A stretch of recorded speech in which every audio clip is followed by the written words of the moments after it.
War and Peace. Wow. With no Stoneforge. So just hoping to draw his singletons. And no Squadron Hawks put him on either. But you do the Moorland Haunt, which is kind of the new way to do it. So that's Patrick McGregor on your right playing the blue-white deck. On your left, Chris Danais, who's playing... what is this? It's playing Solar Flare. Okay, I saw all the singletons. Yeah, definitely Solar Flare. Playing Solar Flare, but he's instead of opting for the Sun Titan illusionary illusion package that most people are opting for, he's got a Shola Dread, a Consecrated Sphinx, a Runescarred Demon, a Wurmcoil Engine, Eleshnorn, Grand Cenobite, and Grave Titan. So he can kind of mix it up if he wants to. And Solar Flare, for those who don't know, is a blue, black, white kind of control-y reanimator deck. The original version of it was what, kind of Ravnica era standard? Yeah, it won in the hands of Paul Cheon in Kamigawa to Ravnica. Won Nationals that year, and it was a control deck, or a mid-range tempo deck, really, mid-range tempo control, that used remand, but also just zombified things back randomly. And it looks like Chris cast a Forbidden Alchemy, because there are some... He tapped out for 3 mana. And yeah, it must have been Forbidden Alchemy. And there are some extra cards in his graveyard now.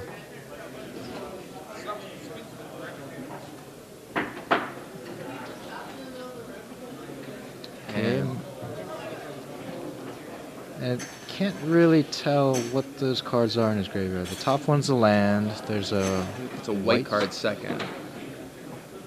Oh, there's Liliana. Here we go. Oh man! All right, you got to counter that one if you can, Pat McGregor. Sure do. He goes for a mana leak.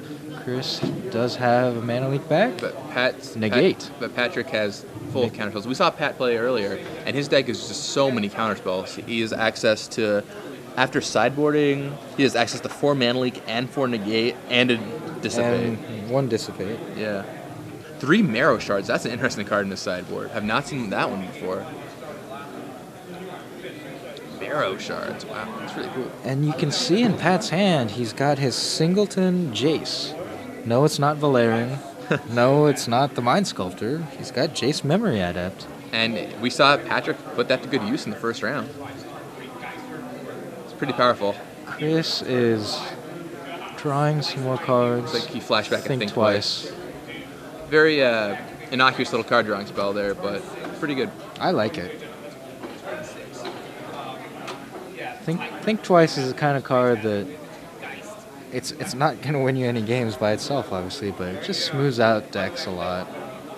And it's really good with Forbidden Alchemy. You know, you can discard it. There's a think twice from Pat McGregor.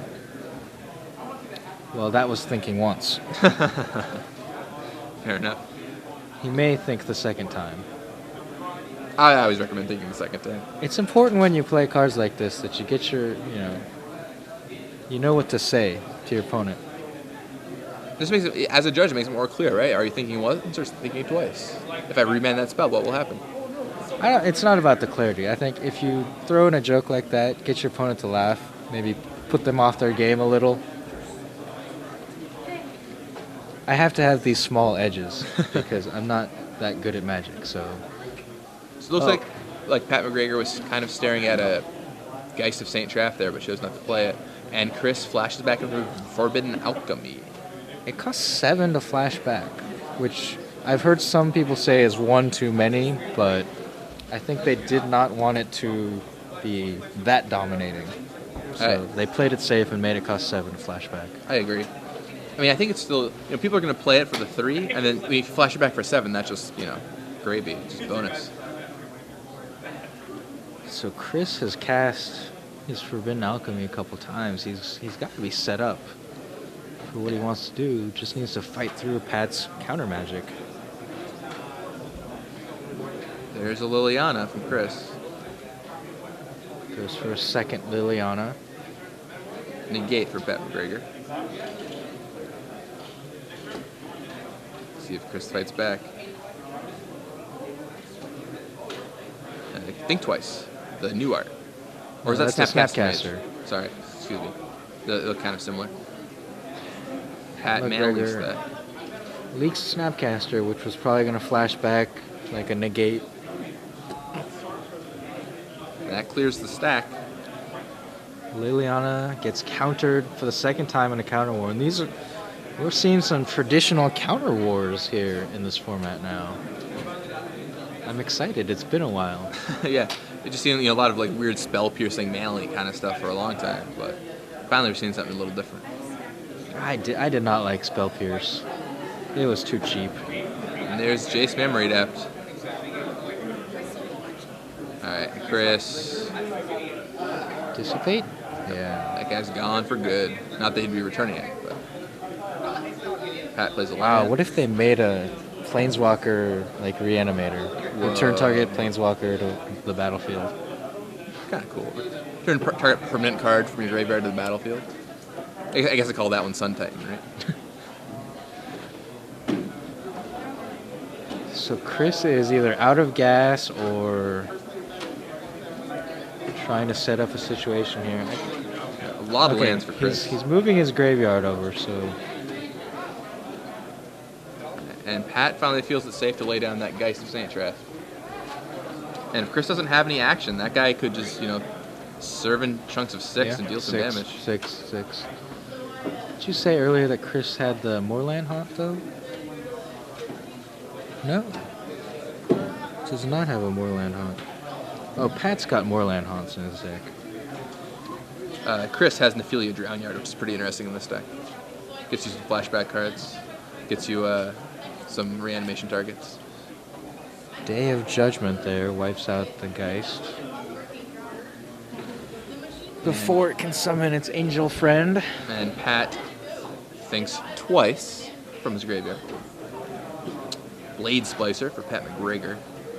Now, Blade Splicer is certainly a big card to watch. That card is excellent at beating up on Liliana, which is kind of a key selling point. Right, because Liliana's Edict ability is just going to eat the Splicer itself, leaving the 3/3 Golem around. Right, and even if you eat the Splicer, the Golem will then be able to attack the next turn. That'll be that.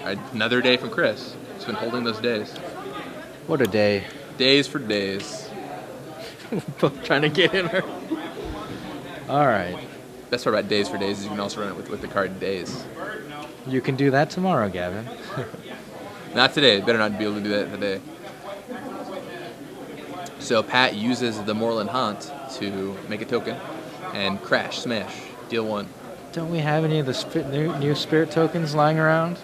Someone go over to one of the drafts and borrow a spirit token. It's a morph card, right? That's what that is? 2/2? No. Morph cards and transform in the same set? That would be a judge's nightmare. A card with morph and transform? I don't even know what you just said. Alright, so Chris... So now it was his first blood, right? The 1/1 spirit got in there. Looks like Chris drew Consecrated Sphinx, which might blow this opening, but I think Pat still has another Mana Link in his hand. Pat's had his Sphinx in hand for a while, too. Yeah. Alright, well, there's an... And this is... Solar Flare is the kind of deck that just grinds and grinds. And the difference is it gets all of its advantage from its graveyard. Or not all, but it gets advantage from its graveyard. So, he can just keep running these things out. Patrick can 1-for-1 him, and then Chris will just eventually, alright, unbarrel rights. Yeah. Dissipate, though. That's a good one to use on Consecrated Sphinx. Is that the original art? That is the original one, yeah. I have the promo foil one of those. I don't own any of the originals, though. Alright. Snapcaster Mages in response. See if Pat lets that resolve. It's got a leak. Alright, Chris only has 2 open lands. So now the Snapcaster will get leaked. And then Dissipate will counter the Sphinx. Yep, Unless gone. Chris is thinking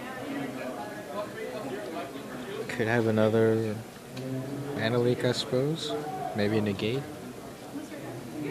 Alright, I think that all goes down. Oh, no, he lets that resolve, and then he has the Mana Leak. And Chris pretty triumphantly shows that Mana Leak. So he lets the Snapcaster Mage get countered, and then that all resolves, and Sphinx comes down. This means Chris can be drawing some cards, but Pat does have his own Sphinx plus a Day of Judgment in his hand. 2? Might just be the gas Chris needed, though. Right, because he's just going to trade 1-for-1 here with the Day. But he's drawn 2 extra cards off of it. And Now, Pat could lay his own Sphinx next turn, but it's going to depend on what Chris does. On what Chris does. 'Cause if He has so much mana, he can just start like hard casting a Runescar Demon or something. Think twice is where we're starting, I suppose. Or think once. Once.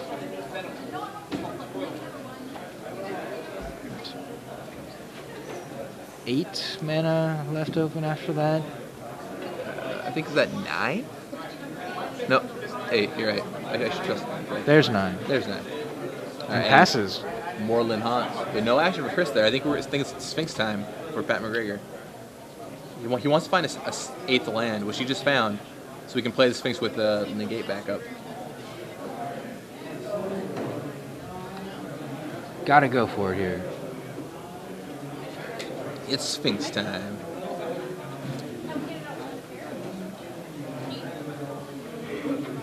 What is a 4/6 flyer that beats you up? In response, he's going to Forbidden Alchemy. Grave Titan, Swamp, some other cards. I think might be Doomblade. And if this doesn't work out, I'm pretty sure he's going to flash back his Think Twice. Don't want to do that with Concentrated Sphinx on the table.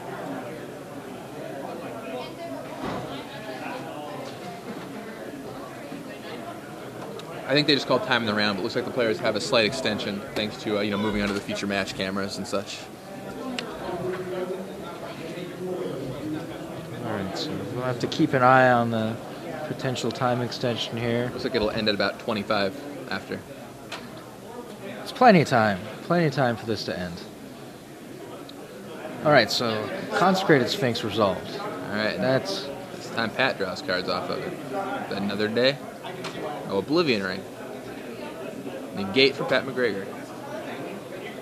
Negate resolves. Uh-oh. If Chris doesn't have an answer, that Sphinx is going to run away with the game. All right, ring Another number 2. O-ring. Okay. Chris's hand is so choked on cards that he's not casting. They have to just be removal spells at some point. So now they've both gotten their +2 off of their respective Sphinxes. Yep. Back to parity, but Chris has had a few more flashback spells, I think. Yeah, he still has the Forbidden Alchemy hanging out in there. Oh, Unbarrel Rights on his own Sphinx. Not only does he deal with Pat's, but he plays his own copy. It's so weird to see a deck that just zombifies for value. You just don't see that very often. And I think that's the trademark of the Solar Flare deck. A lot of people have been wondering, why are people calling it Solar Flare? Why isn't it Esper? Why isn't it this? Why isn't that? And it's just because, A, because everyone's going to call it Solar Flare anyway, and B, because of the trademark reanimation spell. The deck first came out of Australia, right? Australian Nationals? Maybe from Magic Online? I think that might have been... It might have showed up back in the day. in real life in 2006 in Australian Nationals, but on Magic Online is really where it generated. People kind of played it. People call it the worst kept secret in Magic, a title which was later taken by Elves in Berlin. But my favorite variant was when Raphael Solari kind of tweaked the deck and people started calling it Solari Flare. how did you tweak it? I don't really recall at this point, but... All right, serves in for 4. We'll drop Pat McGregor down to 16. Finally, some points damage. Right. Pat McGregor did play a Blade Splicer, but kind of irrelevant against the Sphinx. I don't really think he can race at this point. Certainly can't race if he doesn't get rid of that Sphinx. Because Chris is just going to play something else here. Let's see, looks like Chris is flashbacking his other Unbarrel Res, or the one he just played. Double use on a reanimation spell. Powerful stuff. Grave Titan. Oh. Pat better find a Day of Judgment. I think, does Chris have the negate too? Well, gets 2 unglued zombie tokens. Don't see too many of those running around. I noticed that the zombie tokens in Innistrad, there are 3 different arts for them. That's pretty smart. I didn't notice that. That's awesome. Which, because they're just this horde of zombies. I like that they did that. All right, so Chris cast something, Worm Coil Engine, but it got mana leaked. And Chris was just going to go all out. Consecrated Sphinx, Grave Titan, and Worm Coil Engine. Pat McGregor bricks with that planes. He's got another blade splicer in hand, but that certainly cannot.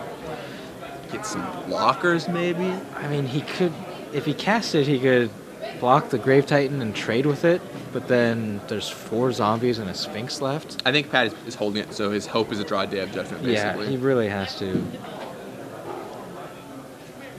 Trading with the Grave Titan now just isn't going to win him the game.